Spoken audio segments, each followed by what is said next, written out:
Free guide by Darlene Ouellet, Getting Unstuck on the Healing Journey.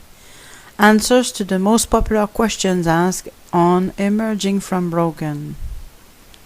www.emergingfrombroken.com. There are some very common questions that I received through comments on the website, the contact form on the Emerging from Broken Facebook page, and through my private coaching practice. Because these questions are so common, I've come to realize in many ways that they are directly related to the trapped or stuck feeling that so many survivors of dysfunctional relationships experience.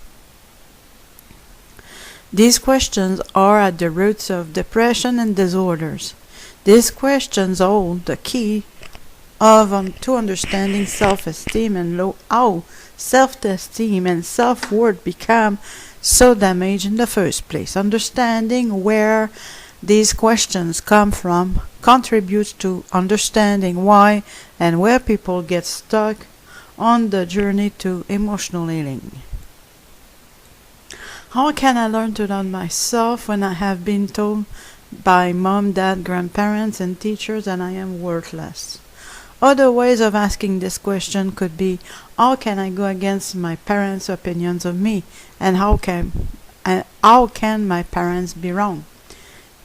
It was important for me to realize that my parents were my life source. When I was small, they had the power to nourish my life or to cause my death. I believed that everything they said was true. I had no other frame of reference. I had no reason to suspect that they might lie to me or that they might be wrong about me. Because I was taught this from a very young age, the foundational idea that my parents were not wrong was powerfully formed. I had to open my mind to the possibility that maybe, just maybe, they were wrong. I had to consider the truth about the statement, all people are created equally, between commas. For some reason, I never related that equal value to me. I did not relate to being as equally valuable as everyone else. A big part of my emotional healing had to do with me finally realizing that I was equally valuable. Embracing that truth happened after seeing how my belief system led me to accept that I was not as good as others in the first place and the damage that it caused. One of the things in my way was certain contradiction I have unknowingly accepted in my life. On some level, I believed that babies were born bad, but I could not relate that to myself. I believed that babies were not born bad, sorry. One of the things in my way was a certain contradiction I had unknowingly accepted in my life. On some level, I believed that babies were not born bad, but I could not relate that to myself. I did not realize that I believed I was different from other people. If someone told me an abuse or trauma story, I never discounted that story, but for some reason, my own story seemed justified. Not only did I not have equal value to my parents, teachers, etc., I also believed that I did not deserve it. I had to start thinking differently. What if I wasn't actually my fault? What if it wasn't actually my fault? What if I did not actually deserve any of the things that had happened to me? What if it wasn't me at all? It was true. Taking a closer look at the things that happened to me and facing the pain of those things, that I was able to question the truth about my own involvement in those things. Was it really my fault that I got hit? Did I actually do something wrong, or was my mother having a bad day? Did I cause her a bad day in the first place? Did I deserve to be hit in the way that I was hit? Was the punishment consistent with those wrong actions between commas, or did they seem to be more about the mood my mother was in at the time? Did my emotionally absent and passive abusive father ignore me because I was uninteresting, unlovable, and not good enough, or did he ignore me because of something missing in him? And if it was something missing in him, does that excuse him? Had I been making excuses and feeling sorry for my parents all the time as a way to justify how they treated me? Did I really do something as a child to attract adults into sexually inappropriate situations with me? Did the teacher who picked on me, who threatened and humiliated me in front of the class, actually have a reason to do that, meaning that I deserved it, or was she just plain wrong? It was through taking a closer look at these things that I began to comprehend the damage that was done to me, and where that damage caused my self-esteem to be broken way back then. In saying what happened, then through a new grid, I began to see a new path to healing that broken self-esteem. I began to hope that perhaps it was true that there was a special person in me that never had the chance to come out. And if it was true, then I wanted to find that special me.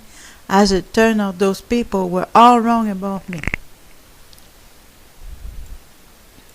Everyone between commas says that the problem is me. How can they all be wrong? Perhaps people have their own reasons for insisting that it is you. Most often, the biggest reason is about them not wanting to see the truth in their own lives with their own dysfunctional relationships. It is easier to keep the victim down than it is to look at the truth, especially if that truth affects them too. Being raised to believe the problem is you between commas is a very difficult belief system to undo and replace. Victims of a dysfunctional relationship very often become addicted to proof. If they can prove they are right about their own grievances, then they must not be right. But even the belief that we have to prove it between commas comes from dysfunction in the belief system and has its roots somewhere. As for abusers, they will never look at the possibility that it might be them. Abusive and controlling people never question themselves. They are very sure that it isn't them. How can I move forward when even my therapists have told me that my pain isn't real, or that it wasn't as bad as it seemed between commas? I have been taught from a very young age to respect authority between commas. I didn't realize that authority can be corrupt, or even completely wrong. Pairing this teaching with the ways I had been raised to believe as a child that I was always wrong, that whatever happened to me had something to do with me asking for it or bringing it on myself, because I had been so steep in the belief that there was something lacking in me, it never occurred to me that a professional or someone who was in a position of power could be wrong. I had been trained to accept that whatever was thrown at me by anyone older than me or anyone in any kind of position of power actually spoke the truth.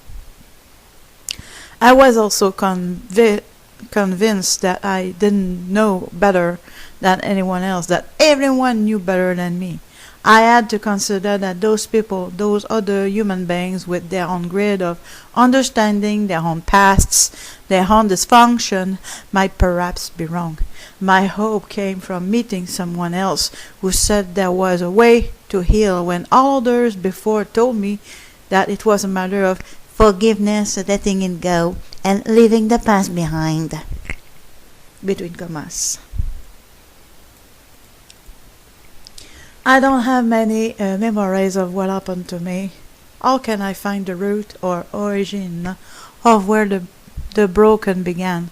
I still don't have all memories. Very few. I had very few when I began the process, but I had enough to begin the work.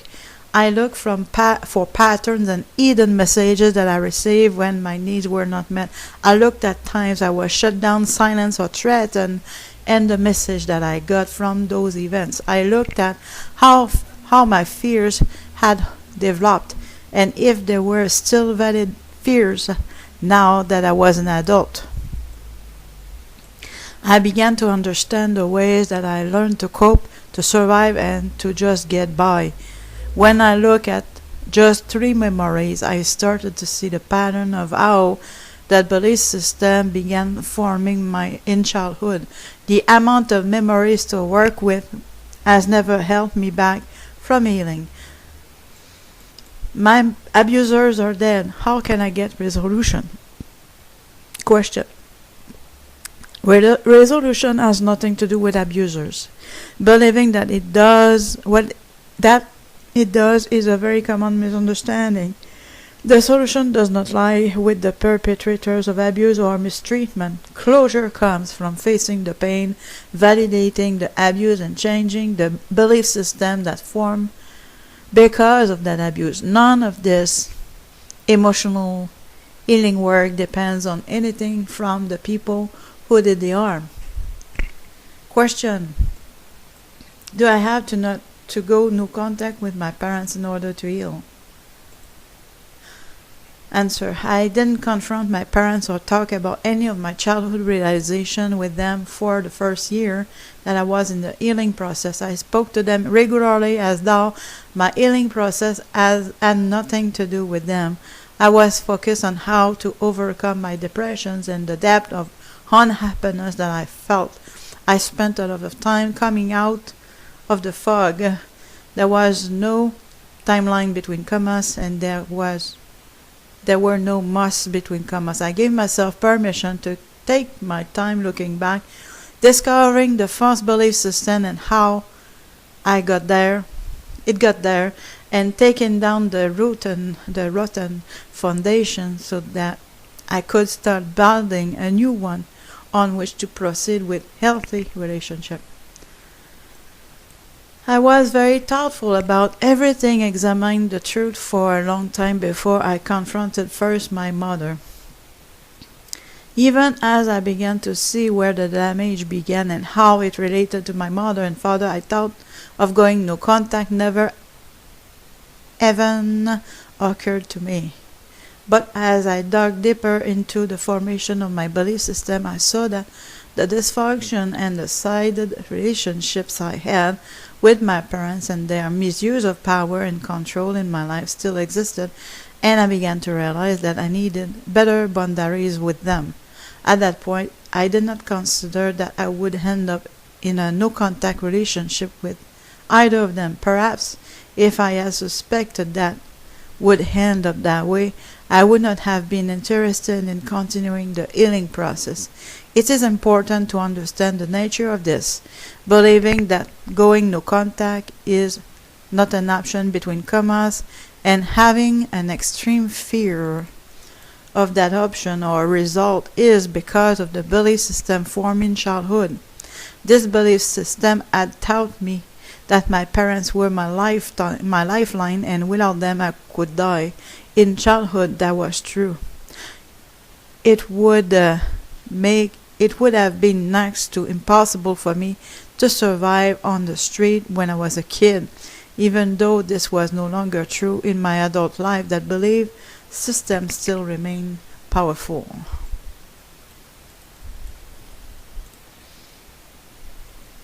In the end, my mother walked away from me because my new boundaries were not something she could respect. My biggest fear had been that my own mother would reject me, but the truth was that she had rejected me all along. The reality of her final rejection was actually a relief, and it spoke volumes of truth about our relationship in the first place. But There are some parents who are willing to sit down and hear the pain of their grandchild. There are some parents who are willing to make changes and are willing to consider that their insistence on one-sided respect is not love. Going no contact with family is not mandatory for healing. Drawing boundaries based on self-love and self-respect and embracing the concept of equal value is a far more important goal here. Where do I start? How do I begin this process is a question here. The beginning for me was simply becoming willing to consider that there was hope for healing and to open my mind to a new way of thinking. I have an ebook coming out soon. In fact, it's already out, and I will put the link in the video description. And in it, I have compiled a good deal of my work and insights. I share a lot about how I came out of the fog by realizing things that I had never realized before. There were contradictions in the ways that I had been taught. The rules of relationship that applied to me did not apply to them, between commas, especially the people who were in authority over me. The abusers, controllers did not practice what they preach, and I had never been aware of that fact before. It took me some time, persistence and determination for me to face the pain and the damage that caused me to view myself through the grid of unworthy between commas, but seeing how I had come to these false conclusions about myself was what led me down the path to freedom and wholeness. The beginning was really about having hope that it was possible, and then it was about having willingness to go forward. For me, I believe that this was my last chance, and I am so grateful that the process I communicate about works. I live a full and wonderful life today. Question: my family won't respect my boundaries, therefore I can't progress in the healing progress. Reworded, the question is, if my family won't change, can I still heal? Part of the brainwashing between commas was that I truly believed that I could not make an independent decision.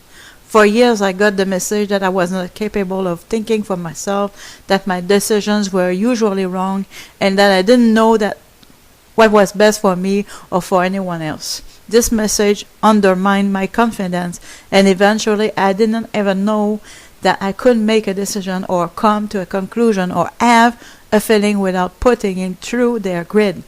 I asked myself that what they would expect me to do or to feel. I had to be willing to see things through a new grid of understanding in order to begin letting go of the belief that only other people could tell me who I was, and to begin to learn who I really was. I had to let go of the idea that my family, hearing me between commas and respecting me, was part of the solution. One of the first things that I realized on my journey to wholeness and emotional healing was that my feelings had been invalidated so often that I believed my feelings were invalid. My pain had been invalidated and discounted for so long that I believed my pain was invalid. I believed that my pain, my story, my life were not that bad.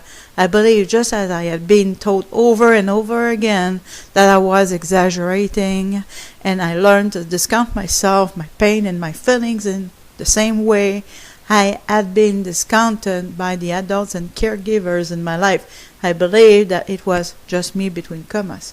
To coin a rather popular phrase when it comes to being brainwashed, I drank the Kool-Aid. I believed that the way I had been defined by the actions, treatment, and messages from others was the truth about me. I had to find a way to break through those lies and restore the actual truth about me. It was key for me to understand what happened to me, that I was being desensitized to my own feelings, to my own pain and my own story. The understanding of how I was desensitized was a huge part of understanding the brainwashing I had accepted as truth about me. I had to break through that in order to begin healing. Emerging from broken is about coming out of the fog. The fog is a product of learning how to cope with being invalidated. Emerging out of the fog is about realizing that I am not invalid. I came to understand that I am not invalid by realizing why I thought that I was in the first place. I thought that I was invalid because of the messages I received, messages that were communicated to me through trauma, neglect, abuse, and invalidation, messages that defined me between commas as unworthy. Emerging from broken is about realizing that your pain is real and that it was justified. It is about validating the damage and acknowledging that there was damage. Children are not born broken. Depression and struggle start somewhere. This is about validating what was never been validated before, no matter what anyone else has to say about it. I had to give up the belief that being validated by the people closest to me was the only way to heal. I had to give up the belief that they, between commas, were right. As a child, I had no reason to think they were wrong, but I am not a child anymore. Believing that it was me, between commas, was part of my survival and a big part of the coping method that I needed as a child. As an adult, those beliefs no longer serve me. I had to validate my pain and my feelings. In order to do that, I had to look at the pain through a new grid of understanding. I had to see it through the eyes of truth and not through the dysfunctional belief system that have been passed down to me through the generational cycle of abuse and neglect perpetrated upon each generation of children for the purpose of power and control. This work isn't about positive thinking. I tried being positive for many years, and the depressions got worse. It isn't that I replaced negative thinking with positive thinking. What I did was I found out what my fears were, and where they came from. I found out why I reacted in the ways that I did, and why certain false messages were stuck in me as a result of the damage. I learned to reassure myself that those messages about me were all lies. They were not about me, but about the ways abusers and abuse trauma defined me. The ways that I had been falsely defined were actually far from being abused. Okay, let's recap. The ways that I had been falsely defined were actually far more about the abuse, controlling, and manipulative people and their motives. We crave to be validated. We need to be validated. But I had to learn to stop seeking validation from the same people who caused the harm and invalidate me in the first place. Our very lives have been minimized by them, and it is time to take back the reins and learn how to fill in the blank, empty spots of yourself. For yourself, sorry. I talk about how I did this at the Emerging from Broken website. Thank you for downloading this free report and for being a part of the Emerging from Broken network. Please watch my email updates about Emerging from Broken, as I have some new things to offer this year. My first ebook, a compilation of some of my earlier work, focusing on how I tore down the whole foundation, learned to see through a new grid of understanding, and started to build a new foundation, will be published it's already published, so I will put the link in the video description. Shortly after that, my second ebook will follow with more specific info about dysfunctional relationships. Both will be full of fog-busting examples of how I came to see the truth about where I was stuck and how I could proceed with healing, to your healing, and to finding your best you. There is freedom. There is freedom on the other side of broken. Written by the author Darlene Ouellet. Thanks for listening.